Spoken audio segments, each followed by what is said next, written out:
history, our civilization has evolved, often for the better.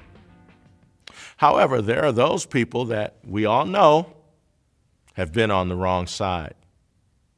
It is inevitable that women and young girls will reach full equality, probably in your lifetime. I'm not talking about the type of equality that's legislated.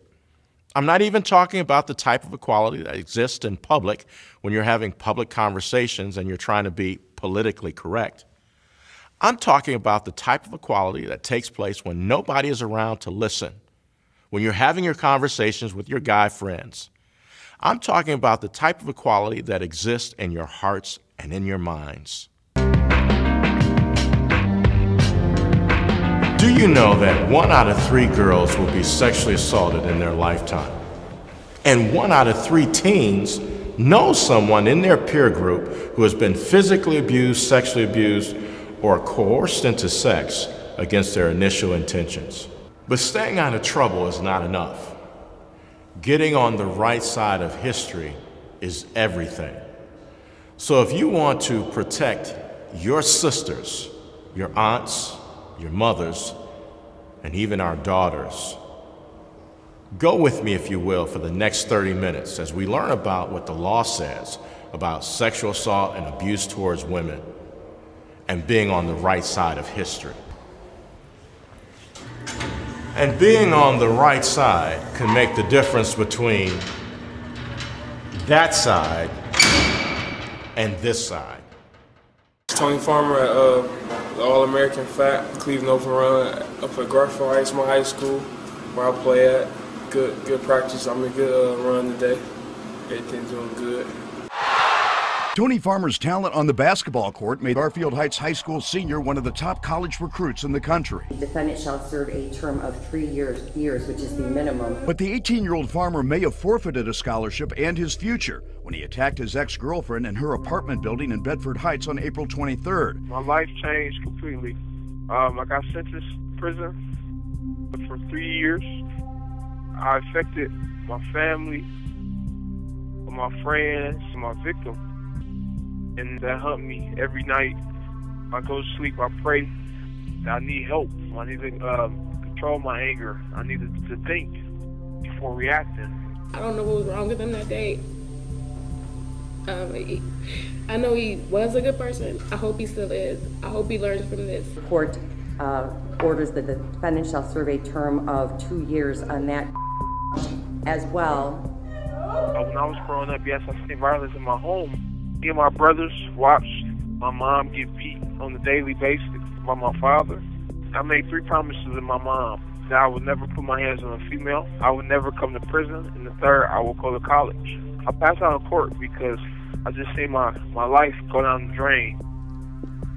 How does Tony Farmer, the #1 high school basketball player in the state of Ohio, in the top 100 in the United States, being recruited by all the bigs, University of Michigan, Louisville, Ohio State, and many more, even mentioned by the king himself, LeBron James, as a rising star, popular amongst his peers, parents, student groups, end up in a place like this? I know what you're thinking. That ain't me. Well, if we were to take Tony and put him back in time a year ago and put him in a classroom like this, sitting right next to you, he would say the same thing. When we're done with this video, some of you in this room are going to say, "Oh my God, that is me." Well, why are we talking to you? You talking to me? Well, we're talking to you for one simple reason. Athletes are always taught, whether you're going to play basketball, hockey, track, whatever it is, you've got to be aggressive. You've got to go after it. But the problem happens when we take that aggression outside of the playing field and outside of competition, and it enters our relationships that it becomes unhealthy. There are occasions that even coaches precipitate this aggression, particularly in male athletes, with their female partners or partner period. How does that happen? When you have a coach that speaks to an athlete and tells them that if you're not performing to your maximum level of aggression in your particular sport, you're being a... You a pussy? Do I look like a pussy to you? You're a pussy. Get where I'm going with this? And so what that coach has done unwittingly and sometimes knowingly is planted the seed in the athlete's mind that the opposite sex or a partner is less than. Lao Tzu said this: thoughts precede words, words precede actions, actions precede habits, and habits define a character or characteristic. So let's talk about it. You say, well, aggression, that's a good thing. Yes, in the right context. But when we go to the playing field of a relationship, abuse translates in several different ways. But it first starts with a thought. And what are those thoughts? Marginalization. What is that? Years ago, I went into a barbershop and I sat down, and everybody in a barbershop, and I would submit even a hair salon, is an expert on something. And so as I'm sitting there, this older type gentleman, looked like he was 60 or 70, sits down in a chair, and he looks like a typical Eastern European ethnic that works in a factory, and he simply began to spout this off in his wisdom as only he saw it. He said, I would never vote for a woman for president. And as he said that, I just asked him, why? And then he said, well, you know, because they have that monthly thing and they're so emotional. As I heard what he said, my blood began to boil, and I suddenly realized that this individual had marginalized women. Maybe it was from an era of a generation gone past that we still live with today, where we see women having less value. And so I immediately challenged him on this, and I said, well, do you know who Angela Merkel is? Or what about Golda Meir? Or what about Hillary Clinton? Well, he knew about Hillary Clinton, but he didn't know about the other two, and that they had been leaders of very successful countries. Well, I wasn't getting anywhere with this gentleman, so I simply just stopped, and I stopped the presses, and I asked him this question. I said, sir, do you have any children? And he said, yes. I said, well, would any of them happen to be female, like daughters? And he said, yes. And then I knew I had him right where I wanted him, and I was going to slam the door on all his ignorance. And I just asked him, sir, how would you like it if someone told your daughters what they could or could not be because of their gender? Silence. That's the point. And that's the thought that many people have before it plays over into their actions that in some cases can end up in violence. Let's look at the other one, objectification. That's when players, athletes, and even some non-athletes look at women as simple tools to their satisfaction, the means to an end, the means to get their needs met, even if it means as a result of hurting or demeaning or dehumanizing another. Those are the thoughts that we really need to get our minds around, because those are the things that precipitate words and conversation that we speak, like the guy in the barbershop. And if we're not careful, it spills over into our actions, it becomes a habit, and it becomes a character. I submit to you, because of the media, television, movies, radio, you name it, magazines, we're often impacted by these images that play out in our thoughts. You've got to be aware if that is a part of you, so you can begin the process of what we call exfoliate, to get that dead skin off and get in the real world. I know you're saying objectify, marginalize, but I didn't hit her. Well, they didn't hit her either. You see, another thing that gets us in trouble is we really don't understand what abuse is. There are three types of abuse I want to talk to you about. The first is physical, where you don't hit her, just like this picture. Well, it still goes to the level of marginalization and objectification. Well, a physical abuse can be what I call the STDs and the STIs, not the sexually transmitted diseases, but the sexually transmitted dis. You know what I'm talking about, guys. You go into a situation, you're having a relationship with her, and then afterwards you diss her like she's a disease, right? And then she can't take that. She gets in your face, she's yelling and hollering, and then you use that as an excuse maybe to get physical because now you're insulted by the fact that someone would be upset by you victimizing them. Yeah, that's how it often happens. And then there's STIs, not sexually transmitted infections, sexually transmitted ignorance. Yes, this is when you keep them in the dark. They're not a part of your master plan or scheme. You're having a relationship with them without the sanctity of what sex is supposed to be all about. And then they find out different, that they've just been used. Not maybe physically abused, but they've been taken advantage of physically. It's still another form of abuse. Let's look at the outgoing byproduct of that, emotional abuse. Emotional abuse is when you take advantage of someone by the words that you use, that you speak to them that are demeaning. Or you take photographs of them and then you put that out there online. That's called sexting, and that is a felony. There's also this thing called sextortion, where you take pictures of them and then you use those pictures as ransom. If you don't, I'll do this. I'll put it out there. That's also a felony. In the state of Ohio, we had a young teenager named Jessica Logan, and her boyfriend, so she thought, took pictures of her and put it out there.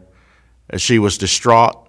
She was referred to as awful, demeaning words as she went to school, and she killed herself.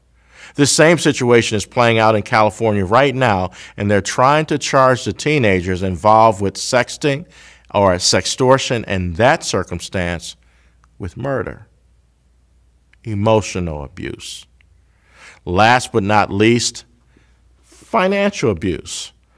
When you take advantage of someone else's resources, their cell phone, their automobile, their bank account, whatever it is, and you use it for your own benefit to the demise of their own needs and benefit, that's financial abuse. All of these things are quite loaded. And if done over and over again, anybody will react in anger. And if you respond to someone's anger who you've taken advantage of physically, you're on the wrong side twice by the fact that you did something that was non-physically assaultive but led to that. You see where we're going with this? These are things to think about. Hopefully, if nothing more, to prick your conscience to get on the right side, or just to be aware that the consequences are waiting for you. So why do people do these things? Well, let's talk about them. One, intermittent reinforcement. What is that? When you've gotten away with something once, it's more enticing and appetizing, in fact, to think that you can do it again and get away with it. If you get away with it twice, then you do it a third time. And then eventually, it's so much a part of you and a habit. Once you finally get caught, the stakes are very high. It's that intermittent reinforcement. That's right. And sometimes people may even tolerate what we do, even though what we're doing is wrong. It still does not justify to do it again or even have done it in the first place. Another one for you. Environment. There are occasions where environments we grew up in, maybe we grew up in abusive households where this was the byproduct or the reality of how people coped.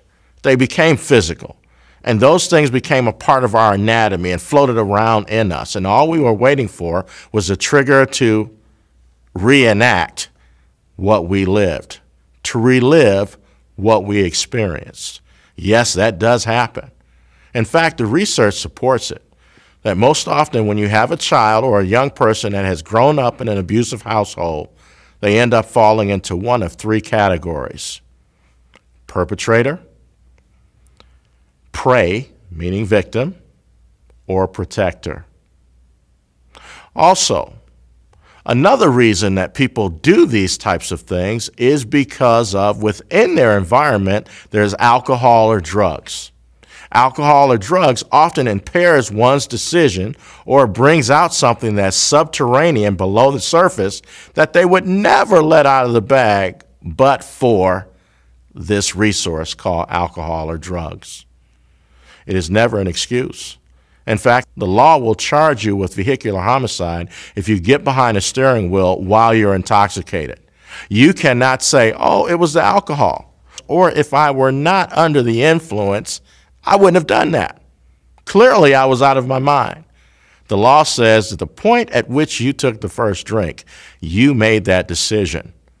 And so here again, environmental cues, things that pour forward into our nature often comes out in our action, and that's what we're accountable for. The point is awareness. And last but not least, entitlement. Sometimes this comes across through our participation in sports and athletics. We have fans waiting for us after the game, there before the game, people doting on us at every turn. And sometimes this can kind of go to an immature person's head to the point where they begin to think that certain laws don't apply to them, right? And that's where we carry those behaviors, those attitudes and beliefs over into relationships, and we find ourselves in some bad places.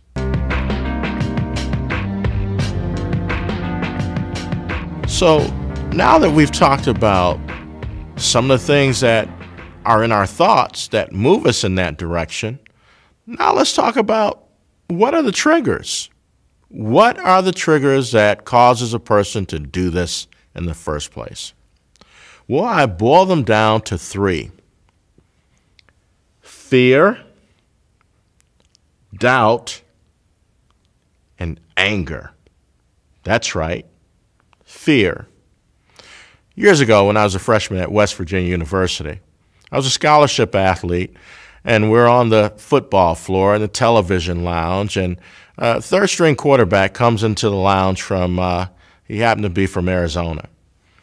And he simply said this: I brought this girl up to my room. She's in my room, and she passed out, and if anybody wants her, you can have her.